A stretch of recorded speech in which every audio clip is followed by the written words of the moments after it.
ঘুম থেকে উঠেই দেখি আমার চোখের সামনে এইভাবে খাবার সাজানো আছে। কারণ আমি ঘুম থেকে খুব দেরিতে উঠেছি। সবার যখন খাওয়া হয়ে গেছে শুধু আমিই খাবার বাকি আছি। তাই আমার জন্য খাবার এভাবে সাজিয়ে রেখেছে। তাই আর দেরি না করে ঝটপট রেডি হয়ে ফ্রেশ হয়ে আমি আমার খাবার শুরু করি। সকালের খাবারটা আমার নিয়মের মধ্যেই খেতে হয়। তাছাড়া আমার অনেক ধরনের প্রবলেম হয়ে থাকে।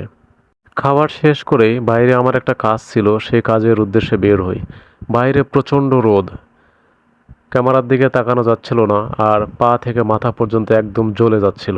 অবশেষে একটা অটো পেয়ে যাই, আর সেই অটো করেই আমি আমার গন্তব্যে চলে যাই।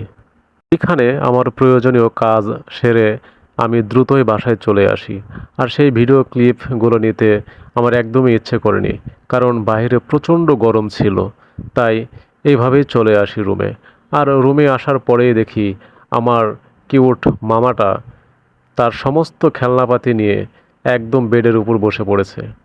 গ্রামের বাচ্চারা যেমন খেলার জন্য অনেকটা পরিমাণ জায়গা পেয়ে থাকে, বিভিন্ন ধরনের মাঠ আছে, বাড়ির পাশে আঙ্গিনা আছে, অনেক জায়গা আছে খেলাধুলা করার জন্য।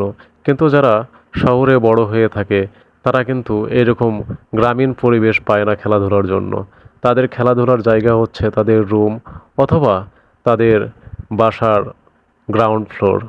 তো যাই হোক, আমার মামাটা এইভাবেই রুমের মধ্যেই বসে থেকে খেলাধুলা করে। আর আমরা যখন ওর বাসায় যাই, ওর সঙ্গে থাকি, তখন সে আমাদের সঙ্গেই খেলাধুলা করতে বেশি স্বাচ্ছন্দ্য বোধ মনে করে। তাই সব সময় আমাদের সঙ্গেই থাকে, আমাদের কাছেই থাকে এবং আমাদের সঙ্গে খেলতেই বেশি ভালোবাসে। আর আমরাও তাকে সঙ্গ দিয়ে থাকি, কারণ তার ছোটোবেলাকে কখনোই আমরা অবহেলার চোখে দেখি না।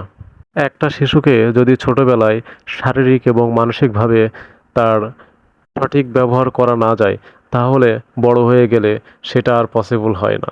তাই যা করার ছোটোবেলায় করে নিতে হয়।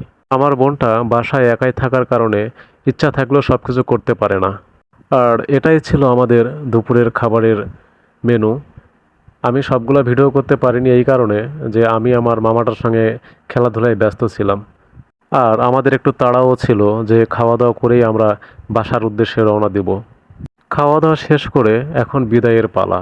আর যতবারই বিদায় নিয়ে আসতে চাই ততবারই কান্নাকাটি শুরু হয়ে যায়। আমার বোন আমাকে কখনোই বিদায় দিতে চায় না, যতবার আসতে চাই তখনই সেই কান্নাকাটি শুরু করে। তাই বিদায়ের মুহূর্তটা আমাদের সবসময় কষ্টেরই হয়ে থাকে। তারপরেও চলে আসতে হবে, কারণ ওর বাসায় তো সবসময় থাকা যাবে না, আমাদেরও তো বাসা আছে। তাই আমরা চলে আসতেছি বাসার উদ্দেশ্যে। অবশেষে আমরা একটা বাসে উঠে যাই আমাদের বাসার উদ্দেশ্যে। যাই হোক, এতক্ষণ যারা আমাদের ভিডিওটা দেখলেন তাদেরকে অসংখ্য ধন্যবাদ। এইভাবে আমাদের পাশে থাকবেন এবং আমাদের চলার পথকে মসৃণ করবেন। আশা করি সবসময় আপনাদের আমাদের পাশেই পাবো। ধন্যবাদ।